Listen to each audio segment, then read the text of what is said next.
I like things to be super simple. So if something's super simple, somebody can break it down for me easily. Keeping things raw, like it's that exploded the channel with sending me all these like legal threats, calling me from like fake numbers and sending me emails from weird email addresses. Hey friends, welcome back to another episode of the Real Estate Video Blueprint Podcast. I'm Katie Day, host number one, with host number two, Tim Macy. And well, you said I'm Katie Day. I thought I get to jump in with I'm Tim Macy. Like, isn't that what they do on 60 Minutes? 60 minutes. Yeah. All right, let's do it. You ready? Katie, you go first. All right, and we are very excited to introduce our guest this week. His name is Paul. Last name is spelled Wolfert. Some people might say Wolfert. Some people may say Wolfert. I'm not sure, and I don't really know how to pronounce it, so that's what we're going to go with. Paul, what's going on, man? And welcome to the pod. Thanks for having me. I appreciate it. He's like, why am I here? I'm not even a minute in, and I already want to leave. I asked you, I'm like, am I qualified? I don't know if I'm qualified to be. I don't know, but I sent you a DM, so here we are. Hopefully, after that intro, some people are still listening, and they should, because I got to say, like, when Katie sent me your stuff and we started talking, Ken Pozek is another one that brought you up, and you're doing some awesome stuff. So I'm excited to dive into it. Yeah. Ken and I have known each other for a long time. So he was an agent here in my market. So yeah, I know everybody likes to talk about Ken. So I'm like the Timu Ken Pozek. Okay, it makes sense. Yeah. Now, because you stayed in Detroit, it makes sense. So love it. Let's dig in on YouTube and your journey on the YouTube. All right. Well, I started in YouTube because I was doing, and it's a long story here, but I started, I was doing a lot of Instagram stories. So I was doing a ton of like stories about showing houses and things. And I was doing about 3 or 4 million a year just from the stories. And then when COVID happened, it shut down my ability to do any of that. So it was a lot of me talking to camera. So I needed to figure something out fast, because like that's what I do. It's not a part-time thing for me. Like, it's my job, right? You guys get it. So I ventured into the world of real estate for YouTube, and I understood how it could potentially work. And it was a lot of me talking to a camera in my office, and then business started coming in from it. And I love it. So like I probably know more about content creation than real estate. So my broker hates hearing that, but it's the truth. I love this stuff. Well, I like that as a starting point too, because I think so many people just want the easy guide. Tell me how to make a YouTube channel. Tell me how to do it. And they don't actually want to learn content creation. So I love that you said you ended up learning all this stuff about content creation, because every great person that we talked to, they all had to go through learning it. And so tell me, like, what did that journey look like for you? So, well, it was a lot of studying people that were doing it. And I needed it. I said this before the show started. I like things to be super simple. So if something's super simple, somebody can break it down for me easily to where I can understand how you can get from A to B. I love that. And so that's what it was like. So it was me studying other content creators, the whole living in method. So I was studying that when those guys first started their thing. I was on their beta, whatever, like they hadn't released it to the world or anything. I'm like, this is how it works, A, B, and C. I'm like, sweet. I understand that. And now they've added so many different layers to it, but it was really simple at the time. So I understood the formula, how people would be searching for things. And now I've learned over time, not to only go for search, because I do heavily rely on search, but to go for the broader audience. So it was a lot of me studying other creators. Tim sometimes moves his mouth. So for those of you that are just listening to the podcast, you don't see this, but Tim sometimes does this thing where he looks like he's going to start to say something. Yeah. So I don't unmute because it looks like he's going to say something, and then he doesn't. And we have these awkward pauses in our podcast. What's great about this podcast specifically, though, is we have some post-production editing. So they would probably edit out that awkward pause. But I will say, for the listeners that love the banter, they're loving this episode. Everybody else is like already tuned out. Yeah.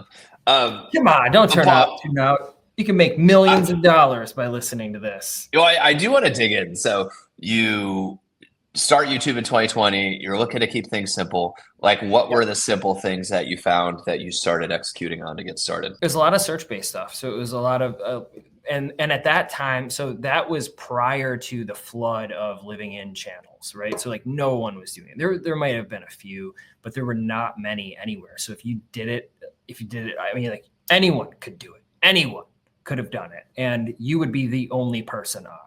So, so it just made sense. But I had, I think I had a little bit of an advantage because I had been on camera so much. Like I enjoyed being on camera. So I liked it. So I would just script a video. I'd shoot it very search based. And then when people were searching for the information, they'd find me. And it changed my life. The worst thing for me is that like, I like the creative stuff so much, but I'm terrible at processes and I'm terrible at delegation and all the stuff. Right. So like I can look back and see just millions and millions in deals that I just dropped. Like I would meet with somebody over Zoom. I wouldn't take any notes. And then I'd be like, well, sure, dude, we're going to talk in a little bit. Tim can relate to that. Yeah, if I ever had to go on a job interview and they were like, what is your strength? I would say dropping balls. I'm great at dropping the ball. I'm so good at that. You mentioned the flood of living in channels. And I know I bump into that all the time with people when they talk about YouTube. They're like, oh, Tim, you don't get it. There's already like 15 channels in my market that are doing the living in thing. What do you say to those people about getting started on YouTube right now? Hogwash. I think that's a good word to use. Hogwash. Well, I figure so. There's so many different news stations, right? And everybody has their favorite that they go to, right? So you have your favorite actor or whatever, and they could all be doing the same thing. They're going to be saying the same thing, repeating the same information, but it's different, right? Like so, it resonates differently with different people. So, the other thing about it is that if you get into the market and there's other creators that are creating stuff, if they stop making stuff, and people will find you because of it, right? So there are so many agents in my market that come in, they start making content, they abandon the channel because it doesn't work. And then I'm there to service all of their real estate needs, right? Because my channel starts popping up. So you just have to stay. This sounds like a personal attack on my YouTube channel that Is I was what you getting did? business from. It stopped. Yeah. I didn't even do any investigation. Don't do that. Just anything of starting a project or starting something out and then not following through, you would probably be personally attacking Tim. So if you were starting your channel today, like you said, a lot of search-based stuff, and I've been thinking about this a lot, just because, as I said, like I'm working on starting a new channel, and so I think about it a lot. Is like, how are people finding neighborhoods? Like, do you think that they're searching by schools? Do you think that they're just searching like, what are the best neighborhoods in Detroit? What are the best suburbs in Detroit? Like, how would you, knowing what you know now, having over 30,000 subscribers, tons of views, and you're actually getting business from this, like, would you, if you had to start over today, do it differently? So, that Always Sunny in Philadelphia meme with Charlie Day and he's pointing at the thing, right? And it's like, chaos like that. That's your brain.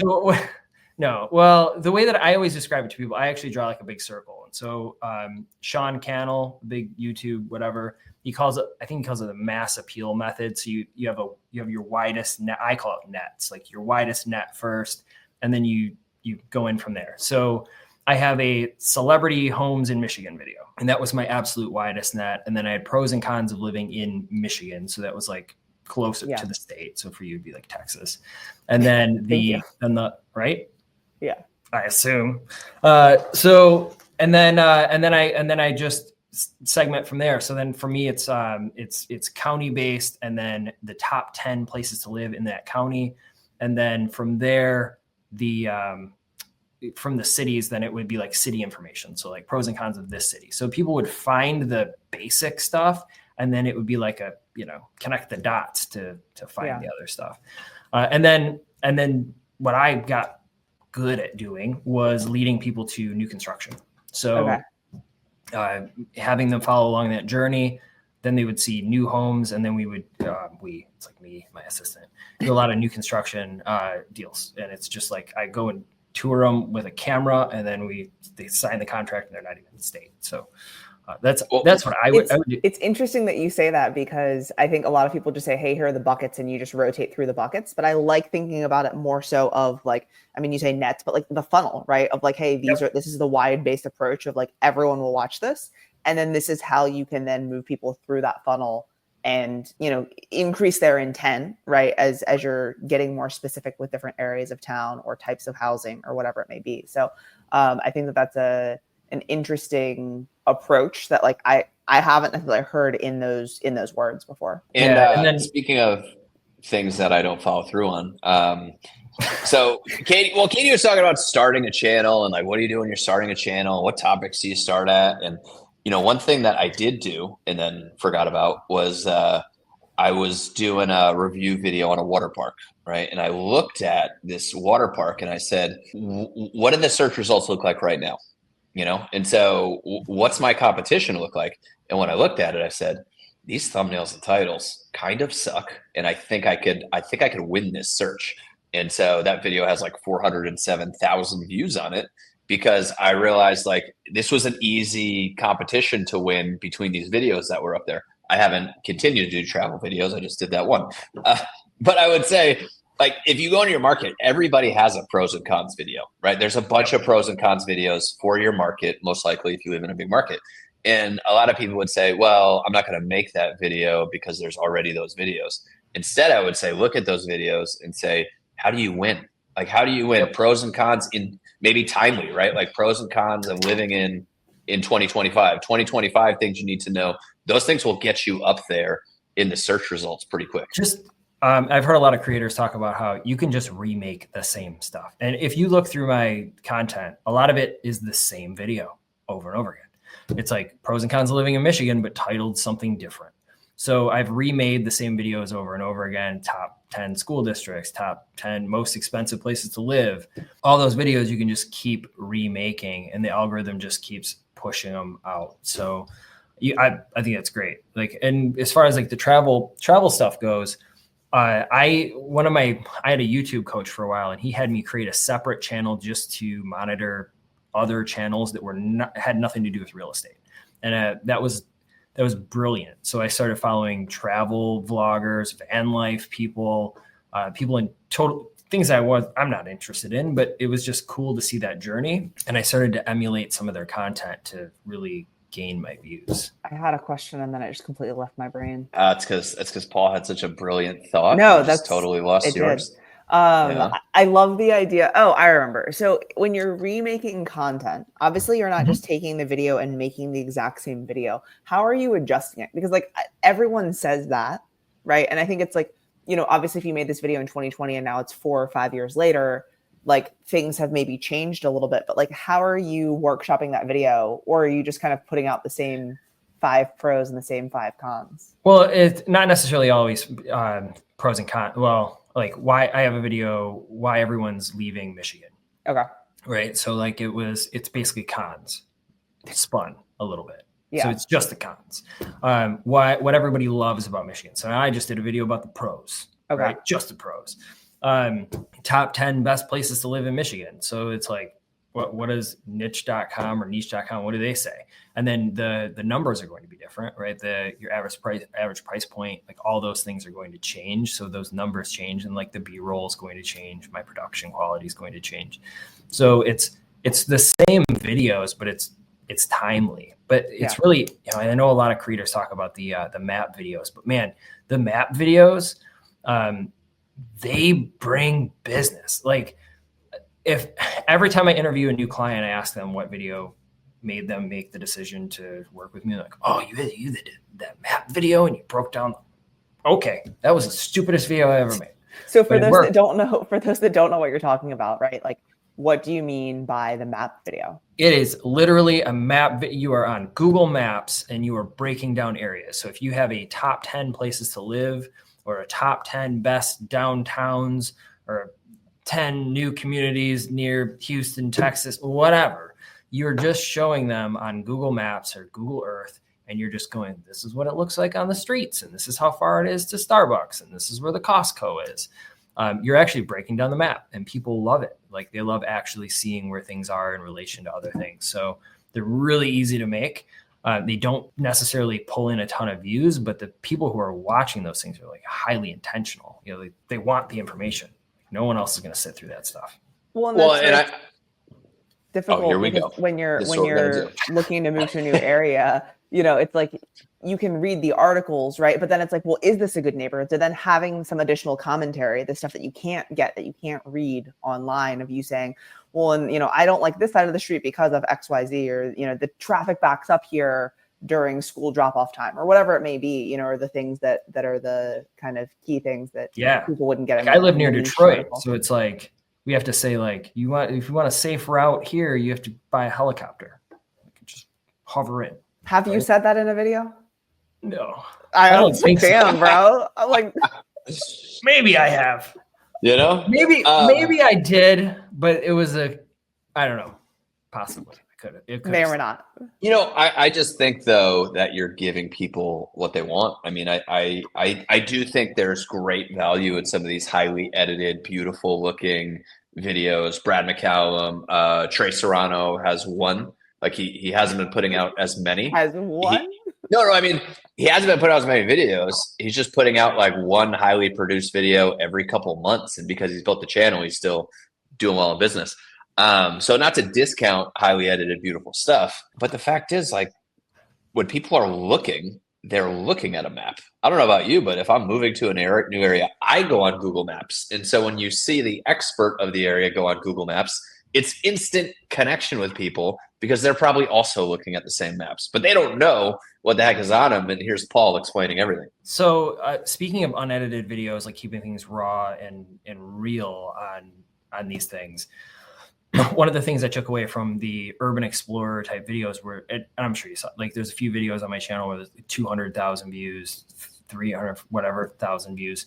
And then I had one, did 76,000 views in 6 days, made about $2,000 in ad revenue. So it was great. Like, cause I'm making quite a bit of money from the channel now because of those videos. And my editors were like, we can't leave it like this. It's too raw. Like, we cannot, so they kept trimming it down. So they sent it back to me and it was like 20 minutes. I'm like, nope, needs to be over an hour. They're like, it can't be over. Nobody's going to watch this.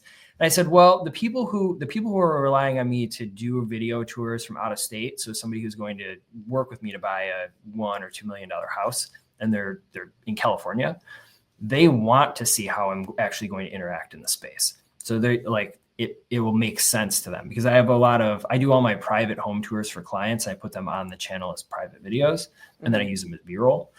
So I send them to the editor and I'm like, use this. That's a good content hack for anybody out there. It's just using home tours for people. But keeping things raw, like, it's that exploded the channel. Like that really took the channel to the next level, because I'm attacking a new audience, Well, I think, there's the new audience. There's also the personality type. I look at how I research things on YouTube and how that can kind of correlate to how people make real estate content. And so if we're going on a cruise ship or we're trying to pick what cruise ship we're going to, go on, we go on YouTube. And I like watching the videos where there's somebody on there saying, hey, there's this many rooms on it. There's this many restaurants. Here's what restaurant 1 looks like. Here's what restaurant 2 looks like. But then I'll turn around. My wife and my daughter will be sitting on the couch watching this person just walk through the cruise ship.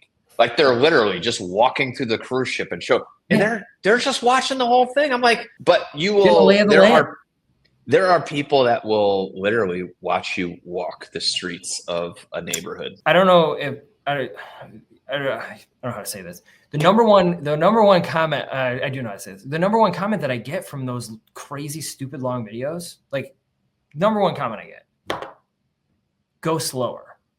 I'm like, are you kidding me? This was an hour-long video. They're like, you didn't focus on the ceilings enough. I'm like, the ceilings? I didn't even think to look at the ceilings. It's the craziest things. Like, I would have never expected that. But to your point, people are sitting there and they're critique. I have the comments that come in like at minute 19, at minute 22. And it's just somebody like, man, I really didn't like that staircase. I'm like, what? So how long are these videos, just for some context? So one was like an hour and 10. Another one's like 96. The one that I was telling you about that I had to take down because this special forces Delta Force, whatever guy bought the house. And he said, now it's a matter of national security because he works for the government and I need to take it down immediately.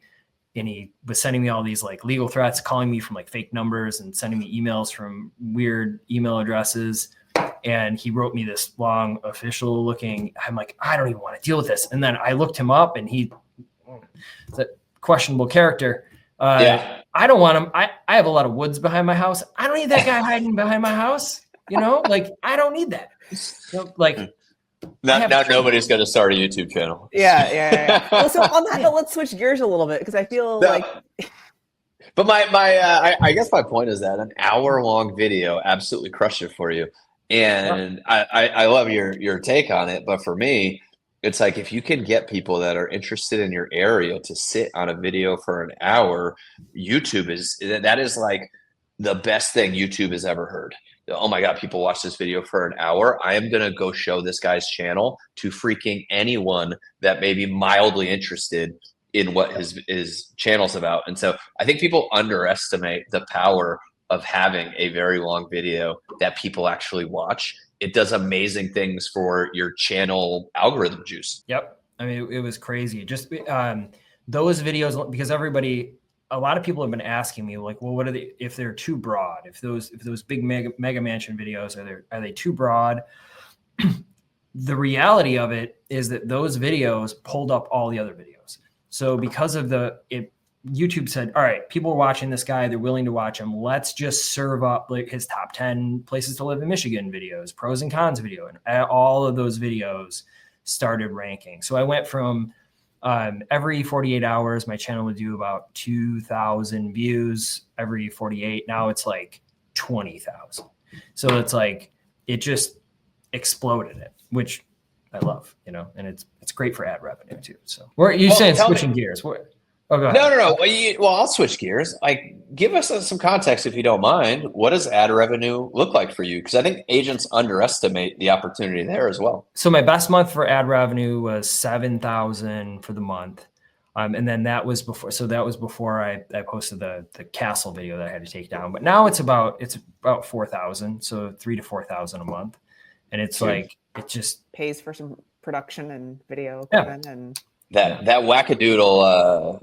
Crushed your ad revenue, man. So like that was the most frustrating thing because it was again, so it's like $2,000 in 6 days, and I said, I'm like, you're like, it's like killing the goose that lays the golden eggs, right? Like somebody said, well, how much could he pay you to turn that off? And I said, $3,000 a month. Like it's an infinite money source. Like it doesn't go away. Yeah.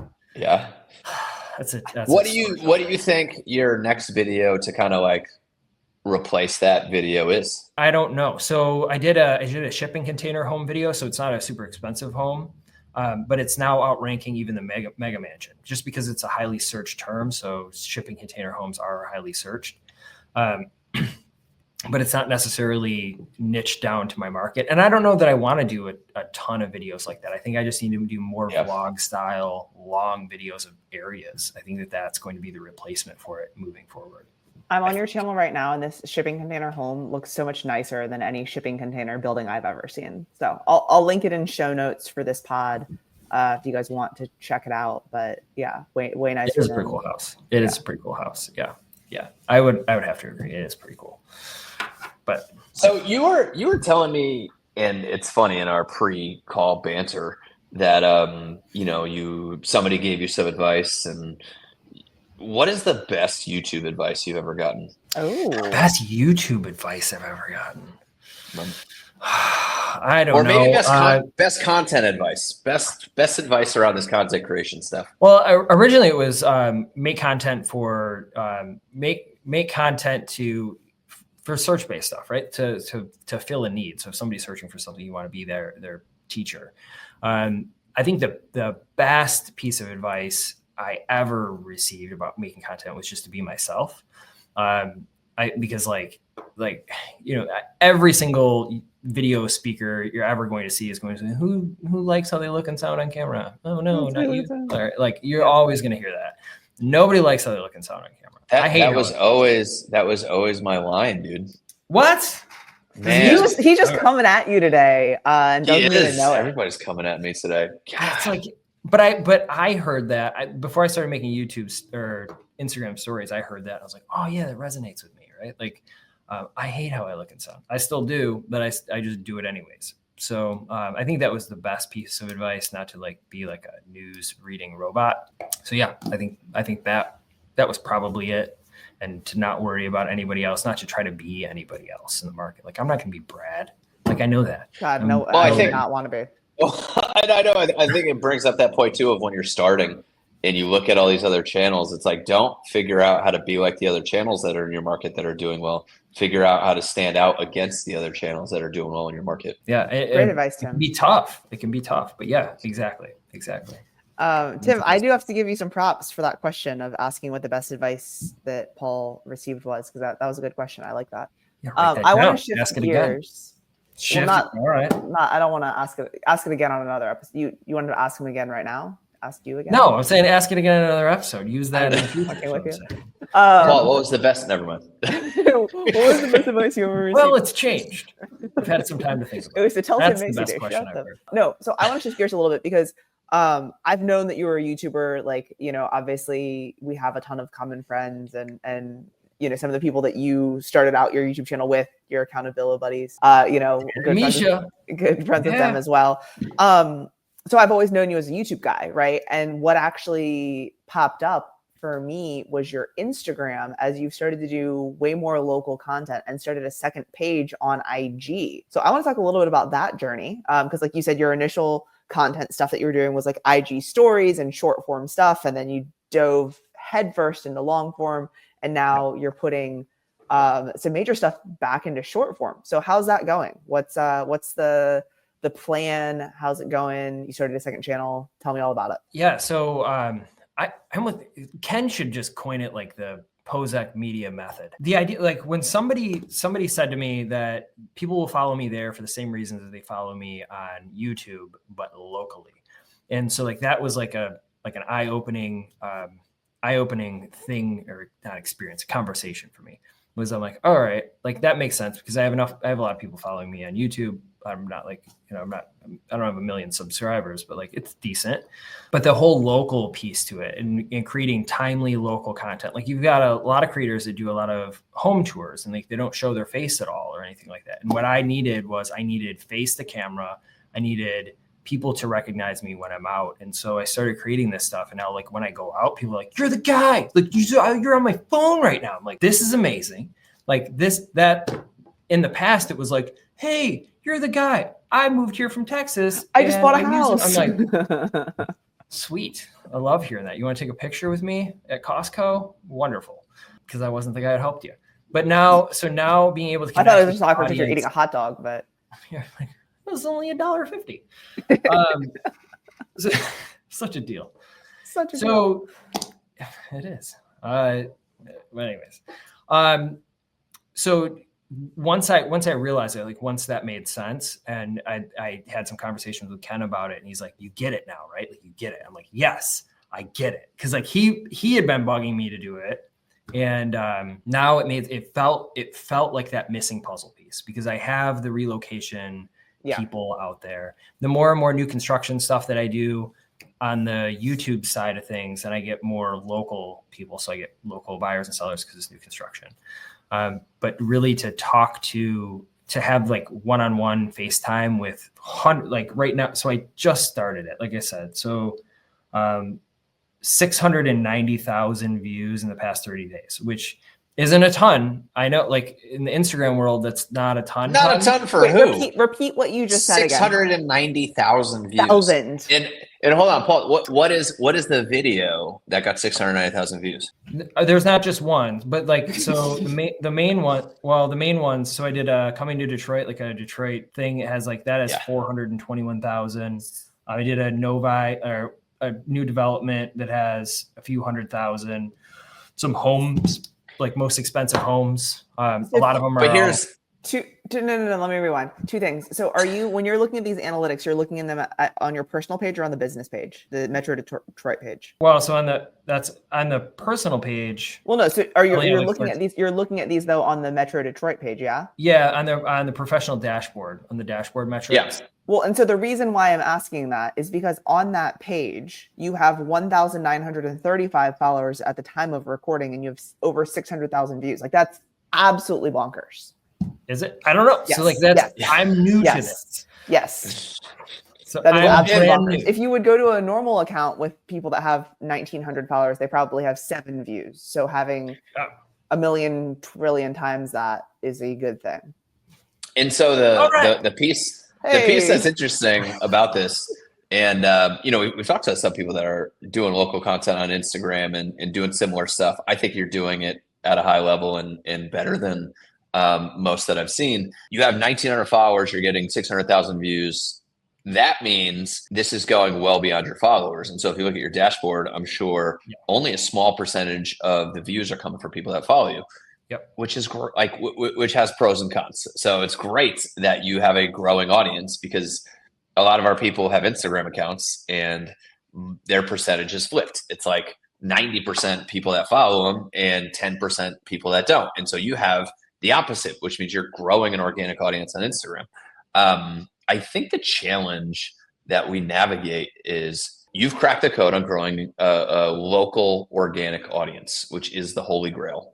Now it's a little bit less intense than it is on YouTube, because people that are actively searching on YouTube and engaging on YouTube and local videos are much more likely to transact. So you're growing the local audience, but they're a little bit lower intent. Do you have any strategy or plans on like how to convert some of that in the future? I sure do. So I'm going to do it the same way that I did. Well, I mean, it had to make sense before I started it. So as I said before, I was doing a decent amount of business directly from my Instagram stories. So I would show houses, I would do Instagram stories, daily life, all that stuff. So I was converting followers to business just in the stories. So that's the plan moving forward. So I'm going to build the audience and then show them the behind the scenes, show them what I'm doing in my day-to-day life so that they can interact with me there. Because I know that it worked then and it pulled a decent amount of business out. And like, I don't know if you guys follow Brandon Blankenship. So Brandon Blankenship or Kyle Talbot, and they're doing big numbers. And it's just from Instagram. Like it's these channels. It's the same stuff. They're in cahoots with Ken. They're like in this mastermind group with him. So I'm just doing what they're doing. So like they're saying, Paul, keep doing this. I'm like, all right, guys, I will. So that's my plan. So I'm going to keep talking to my people on there, and hopefully they reach out. And I also see you're leveraging the collab feature on your page. So you're doing local stuff, and then it's you talking about something and you're collabing your personal profile. So are you seeing your personal profile's follower count go up from the collab feature on your local page? Yeah, I am. It's not in quite the same way that the other one is, but that is definitely growing. But it ties it back. So like somebody clicks on that and they see real estate agent, blah, blah, blah. Like they see all that information on there. So that is pretty cool to do. And I don't know this for sure, but I feel like if Instagram has that ability to test it with a larger audience, then it has more of a tendency to grow. Does that make sense? I mean, well, I think part of the problem with Instagram is good and bad, right? Like you're collabing it, so people will probably click on your profile and check it out. They also have the ability, it normally will say follow at the top, where they can click follow to follow you, and so that's nice.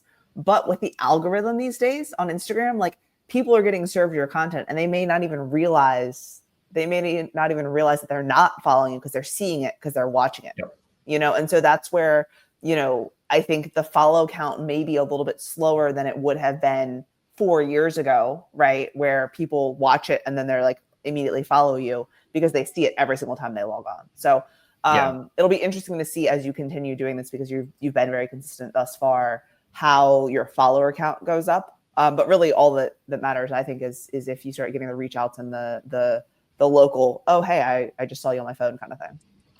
Yeah. I mean, I was going to say, get into the weeds real quick, because I have like a really in the weeds question that I want to get some feedback on. Have you been experimenting in when you accept the collab with your personal profile? Because there's a whole bunch of theory behind like when to accept the collab, and if you do it too early, does it hurt the organic and all that fun stuff? No, I mean, like, if something isn't like, again, like I'm just messing with this stuff, so I'm just trying to figure it out. So if I post something and it's not doing well, then I'm like, maybe I should collab with it and then see if that gives it a little more lift. And so that's what I've done with most of them. Like I just made one right before the show. Like I was like, I need to do something. So I just shot one right before we jumped on here, and I collabed immediately because I'm like, I don't even want to mess with it. But I haven't really tested with that. I don't know. Is that, what have you heard?